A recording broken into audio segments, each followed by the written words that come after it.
Hey everybody, welcome back to the show. Glad you can make it here today on our Sunday edition of the Cabral HouseCall. We'll be answering 6 of our community's questions here today. Hopefully you got to tune into yesterday's show. We had some amazing Q&A sessions there yesterday. That it was at stephencabral.com/2339. Today, if you want to follow along with the questions, head on over right now to stephencabral.com/2340. If you're watching this on YouTube, we appreciate you. Thanks for being a subscriber here. If you're not already a subscriber, please do subscribe. We'd love to have you as part of this community each and every day, putting out new content, new videos.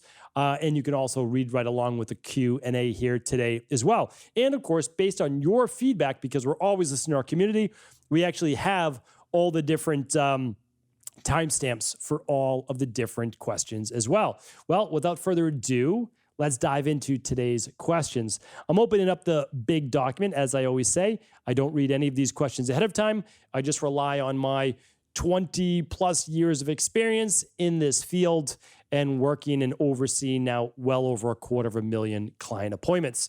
All right, let's dive in. First question today is from Khadijah. Khadijah says, hi, I have a few questions on POTS. Basically, last year, my doctor prescribed me 4 different birth controls within 5 months since I was getting side effects, and these hormonal changes triggered PCOS. I broke out, terrible acne, my hair started falling out, my dermatologist prescribed spironolactone. When I was on this medication, I was passing out, had terrible joint pain and fainting. I was bedridden. Lasting side effects were reactive hypoglycemia and POTS. I've changed my diet from vegan to keto, and that has helped with the hypoglycemia, but my heart is still super regular. I'll start sweating, get incredibly anxious, have very fast or slow heart rate. Also just feel so tired, cold hands and feet, starting to get numb there. How do I heal this? I want to exercise and go out without feeling awful and drink alcohol and coffee without feeling like I may have a heart attack. I totally understand where you're coming from. I had POTS for many, many years. POTS, by the way, stands for postural orthostatic tachycardia syndrome. And basically, it's brutal. I used to just literally walk up one flight of stairs from my family's first floor to my bedroom, which would be in the second floor, because I just wanted to literally lay down. I was so tired when I had Addisons disease and chronic fatigue syndrome and whatever you'd like to refer to these issues as. But I also had POTS. So by the time I would get up just like 6 or 7 stairs, my heart rate would be going like 150, 160 beats per minute. And I would oftentimes have to just sit down on the stairs and wait for my heart rate to come down because my head would be spinning. I'd be feeling like I was going to pass out. So I totally get it. It's awful. I've done many shows on POTS though before. So I just want to make sure that, because people are now waiting 10 weeks for me to answer their question on these weekend house calls. I just want you to be able to ask it at cabralsupportgroup.com. And also I want you to be able to ask or just research my previous podcast on these topics. So you can just type in POTS at stephencabral.com/podcast, and you would find my answers there.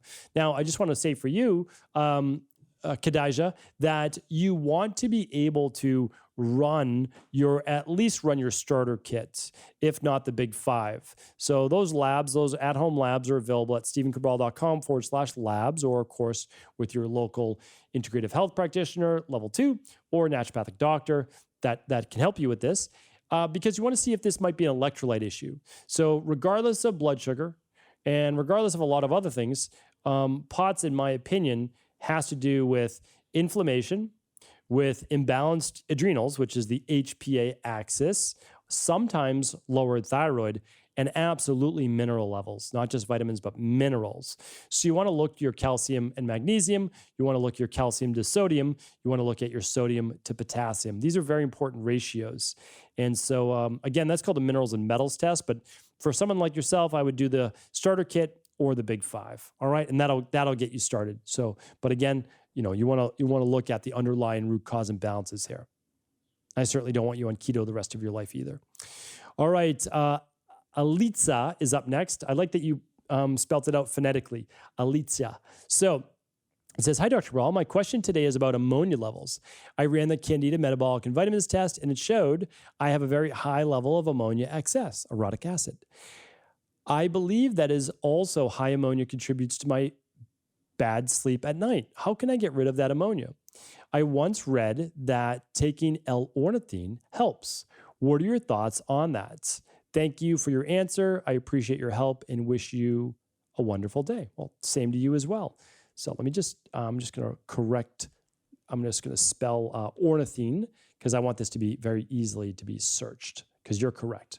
Ornithine can be helpful, but I'm going to give you the why. But so again, if you go to stephencabral.com/podcast, if someone was to type in ornithine, now they can just find this answer as well because I'm going to talk about it. But so let's talk about the underlying root causes. If someone has ammonia excess in their body, it can be because the liver's not working properly, the kidneys aren't working properly, they're not filtering out this ammonia, part of the urea-based cycle. Now, this doesn't mean you have liver disease. It doesn't mean that you have kidney disease. You have to understand is we have like function in our kidneys and liver from 0 to 100%, right? 100% is the absolute best. Most people aren't at 100%. They might be like 82, like 87. I don't know the amount, but like, again, it depends on the person. So someone with high ammonia, maybe they're at like 73%. It's not going to show up as kidney disease or liver disease, but it's just not functioning optimally. Well, why can we have it? All right, gut-based issues, leaky gut, intestinal permeability, there's methylation markers, there's detox markers that matter. COMT is one of them, MAO is one of them, MTHFR is one of them. But again, that doesn't necessarily matter. I tell that all the time. I talk to you all about that all the time because if you get your vitamins in check, you get your minerals in check, you get your gut in check, then you don't really have to worry too much about your genetics. You honestly don't. People like over geneticizing their life of like what they need to do based on their genetics. Get your body healthy, get your body balanced. Then if you want to fine tune, fine. But you really don't have to get overly worried about that. Now, so even believe it or not this though, like alcohol, okay? Alcohol will raise ammonia levels in the body for certain people, especially they can't metabolize it as well. Exercise, if you did a hard workout the day before, that can raise ammonia levels. So what can you do? Well, good, healthy, balanced diet, good minerals and vitamins every single day, doing a functional medicine detox every 12 weeks, getting, because you're basically improving your liver function and essentially by proxy your kidney function because your kidneys then have less to do if your liver is filtering more. Something like the daily nutritional support on a daily basis, along with like daily foundational protocol level 2 or 3. And then if you need a little help, L-ornithine can be a helpful product because it helps with the urea-based cycle. But again, I don't like to add just like one amino acid. I would much rather figure out the why and then, okay, maybe after a night of drinking or hard exercise, we can help with the nitrogen excretion or the heavy, like you might just be taking too much protein. So again, I always want to know the why behind it before I start to give these like single amino acid recommendations. However, you can try it, start at a lower dose and see how you do, no doubt. Okay, again, now I have to give my disclaimer. I'm not here to provide any medical advice, medical treatment plans, medical cures, or medical diagnosis on the Cabral Concept podcast. Greg is up next. Hi, Dr. Cabral. Love the pod and the help you meant. Sorry, Greg, I can't read. This is on me. Hi, Dr. Cabral. Love the pod and the help you motivation you provide daily. Thank you, Greg. I appreciate that. Question is, what are your thoughts on lectins and their effect on gut health? Others in the healthcare space have suggested that foods like beans and bell peppers and tomatoes can contribute to leaky gut due to their lectins creating microscopic tears in the intestinal wall. Are these valid concerns? Is there research to back this up? Thanks again, Greg in Seattle. All right, Greg in Seattle. You know what? I've done a whole podcast on lectins. I've done a whole podcast on oxalates. I've done a whole podcast on salicylates. So that's the thing. Like, this is a great question. It's a valid question. First, I want you to search it at stephencabral.com/podcast. Then if you can't find it, I want you to ask it at cabralsupportgroup.com because the amazing Michelle or Daniel are going to help you get the answer to that question the same day rather than waiting 10 weeks. All right. So that's why I mentioned it to you. I'm not going to give the full answer now because I have a whole podcast on that, 20 minutes long. So the bottom line is this: lectins are only a problem if they're a problem for you. That's the thing, and they're not a problem for everybody. And lectins are usually only a problem for those people with digestive issues that need to be rebalanced in the first place. So instead of us being taught to fare all of these different foods, what we really need to do is rebalance our gut. And that's why most experts peel back the onion a couple layers, all right? And that's where they're at. Because usually they come from a medical background, like a conventional medicine background. So they look at everything as like good and bad, like it's so reductionist. But if you're a true integrative health practitioner and you are willing to open your mind to all possibilities, you begin to realize that when people are sensitive to lectins, it's a real thing. However, what their real imbalance is, bacterial overgrowth or SIBO, candida overgrowth, H. pylori, or parasites, or all of them, and food sensitivity. So they have so much inflammation in their gut. So when they add in foods that also complicate that equation, well, it adds to more inflammation. However, if you have a healthy gut, you have balanced bacteria, your body, except for a few certain foods, is able to process these lectins. It is. Like that's the truth. Now, everyone might have a certain lectin tolerance, but certainly like your body was meant to eat many of these foods. Now, you talked about peppers and tomatoes, a little bit different. Those are called nightshades. I have a podcast on nightshades as well. That is different specifically than just lectins alone. There are people with real nightshade-based issues. Again, we're talking about a fraction of the population, a fraction. So that's why most people have no problem with nightshades. I am one of those rare individuals that really does. But here's the thing. Since I fixed my gut many years ago, I can now eat tomatoes and potatoes and things like that with no joint pain or reactions. Now, if I did that every day, would it fill up my rain barrel? Probably would. But do I eat tomatoes once a week? Yes, I do. And I have no reaction. So again, all things are possible. Rebalance the body. Look for the underlying root causes. Don't believe all the experts. All right. Now, believe some of the experts, right? Not just listen to the Cabral concept. I'm not saying that. But again, people have to be able to peel back that onion all the way. Look at it from multiple modalities. All right. Kamala's up next. Hi, I did my 21-day detox. Can I keep doing another round or is there a limit? Good question, but probably 10 weeks too late, right? So always ask this question at cabralsupportgroup.com. I keep going back there only because I feel so bad that people are waiting 10 weeks for their question. Believe me, I wish I could answer more. I really do. Like I wish that I could.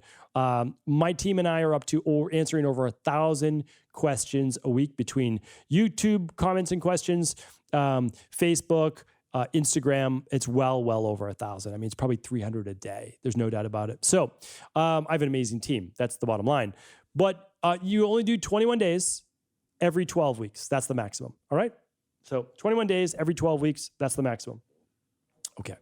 But you continue on. So Kamal, good question. Actually, listen to this podcast, How Not to Retox After a Detox. All right. I'm going to do it myself. I'm going to go to stevencabral.com/podcast right now. We're going to do it together. We're going to find this out. And it looks like it's episode 1664, but let's click on it. Yeah, 1867 seems to be more popular. That's how to quarantine. That's the quarantine. BMI, water weight, how not to detox. There it is, 753. I knew we'd find it. It only took like a minute, right? So episode 753, go to stevencabral.com/753. All right, check that out. And the one that just keeps coming up that seems to be quite popular is, I'm going to give you the episode because Google keeps giving it preference, is episode 1867. So why you may regain weight after a detox, diet, or fast. So definitely check that out. That seems to be very popular. All right. Well, there we have it. Sorry, now I'm like intrigued by all the different Google results on this. All right, let's move on. Last question. Oh, no, we have 2 more questions, which is great. Let's see. Bridget's up next. My friend's 12-year-old son was born with no eyebrows. He does have a few hairs that are blonde, but you can't really see them unless you look hard. He has brown hair otherwise. Do you know what could cause this? As he gets older, the kids at school get meaner. He does have allergies to peanuts, animals, and is a bit overweight. Other than that, he seems like a healthy kid. Thanks so much for all of your hard work helping the community. You know, this is a great question, and I've actually never come across this. And this is this happens every once in a while, but it's very rare. But I'm always very honest with you and say I have never. Now I have actually a friend who does not have eyebrows, but that's because he lost all the hair in his body. We'll just say due to a certain medical intervention when he was in his early 20s. And that was the reason why, though. So if he has hair on the rest of his body, so a 12-year-old boy probably has hair in his legs, some hair in his arms, he has hair on the top of his head. If all of that is normal and just not the eyebrows, I don't have the answer to that. Now, if he didn't have hair growing on the body, then that's a form we would look at of an autoimmune issue, an alopecia-based issue. And if that's the issue, I have lots of podcasts on alopecia, total alopecia, and so definitely check that out. Unfortunately, I do not have the answer to that because I've never come across it, but it's certainly a good topic for me to do my own research on and look into as well. I just want you to know that when cases come about and there isn't a lot of good research on it, what we do is we always do the starter kit for children and adults. And so what we do is we look at the underlying imbalances in terms of vitamins, minerals, gut function, heavy metals, etc. So it's at least it's a place to start. We don't always know if that's the answer, but we might find some things we'd work on that, such as heavy metals. And then you'd want to look into, I don't know, again, this is not a medical treatment plan or medical cure or medical recommendation, but again, you'll speak with your doctor, and I believe it's minoxidil. I have a whole article on hair growth based methodologies that they may want to try rubbing above the eyes, away from the eyes themselves, but rubbing where the eyebrows are, because minoxidil can actually help grow hair and grow it thicker in many cases. All right. So hopefully that is helpful, Bridget. All right, let's see if we can get one more question in before our time. It says, hi, Doc. I'm halfway through the CBO protocol now. This is from Summer, by the way. I'm noticing a huge increase in plaque and calculus buildup on my teeth. Ever since I cleaned my diet up about 5 or 6 years ago, I would notice barely any plaque and never any calculus buildup. I couldn't believe how clean my teeth have always felt, and I always get comments from my dentist and hygienist. Now I have this fuzzy teeth, and it's driving me crazy. I was a dental assistant for 7 years, still work in the dental field. Do you think perhaps this could be a vitamin or mineral imbalance? I'm wondering if I get too much of something. I take 1 to 2 scoops of the DNS alongside my supplements I've always taken. The only supplements that have changed would be adding DNS, switching to Equalife's alkalizing vitamin C, the omega-3, and the daily thyroid support. I also started taking the Highlands Bioplasma cell salts religiously. I'd love to hear your thoughts on this. Thanks for your time. Yes, I'm happy to help. And this is what we do. I mean, we work through these variables all the time with people. So the fuzzy teeth, I definitely know what you're talking about. It is from typically an imbalance in the bacteria in the mouth. Not always, but oftentimes. And that can happen from an imbalance in the pH in the mouth. So there's only 2 products that could cause this. Only 2 of the ones that you're taking right now. All right. So the first one, and most likely, is the Bioplasma cell salts. And I'll tell you why, because I used to use them 1,000,000 years ago, like 1,000,000, but 1,000,000 to me is like 15 years ago. And the issue is that they are made with lactose. They're made with milk sugar, which can absolutely cause that fuzziness on your teeth because you're allowing them to dissolve in your mouth. All right. So what you're going to do is you're going to remove those for 2 weeks, and you're going to see if that fuzziness goes away over the next 2 weeks. The second is make sure you haven't changed your toothpaste. All right. So you use the same toothpaste you've always used when you didn't have fuzzy teeth. All right.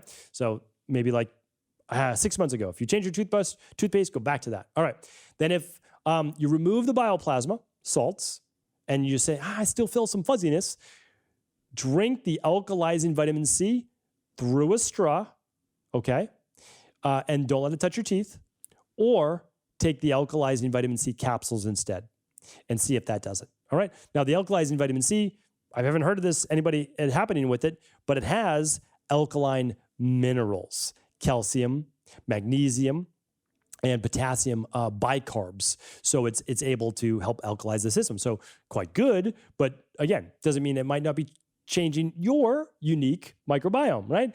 Inside of your mouth, your oral microbiome. So that is what I would do. Again, I'm betting on the Bioplasma, but I'm not a betting man. So then you'll do the ELK-C. And then if it's not that, of course you can stop everything, but I've just never heard of any other cases like at all. So I'd say like, are you adding any different foods to your DNS? Anything like that could cause this? Much more rare, But hopefully that helps. And of course, we'd love to hear that success story. Thank you, everyone, for tuning into the Cabral Concept. I appreciate you. I thank you. Thank you for your shares, your listens, your downloads, your subscribes. They mean the world to not just me, but my team. This is what we do. This is what we love. So thank you. And I'll be back tomorrow on our Motivation and Mindset Monday. Don't miss it.